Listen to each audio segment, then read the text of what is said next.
কানাডাতে ট্যুরিস্ট ভিসায় আসতে গেলে কত টাকা খরচে লাগে, মানে আসা যায় কত টাকা খরচে? আমি টুরিস্ট ভিসা এটা হলো ডিপেন্ড করে, সে যদি তার ভিসা নিজের ভিসা নিজে অ্যাপ্লাই করতে পারে সেক্ষেত্রে শুধু গভর্নমেন্ট ফিসটা দিতে হবে। গভর্নমেন্ট ফিস হয়তো ফিঙ্গারপ্রিন্টের জন্য $85 আর ভিসা অ্যাপ্লিকেশনের ফি 100+। আর যদি অন্য কেউ করে?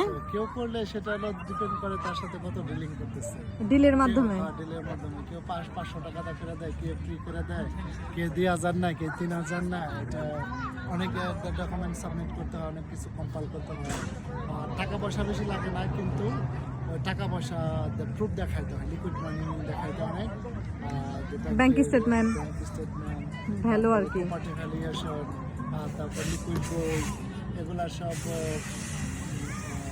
ই করে চার্টার্ড অ্যাকাউন্টের মাধ্যমে যদি সে সব কিছু ইংরেজিতে ট্রান্সলেট করে যদি সাবমিট করে, তাহলে হয়তো সেক্ষেত্রে পসিবিলিটি বেশি থাকে।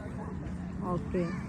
কিন্তু আসতে বেশি খরচ হয় না, আসতে হয়তো প্লেনের টিকিট, তার রিটার্ন টিকিট কাটতে হবে। রিটার্ন টিকিটে হয়তো 3 থেকে যদি 1% 3 to 4,000। That's it.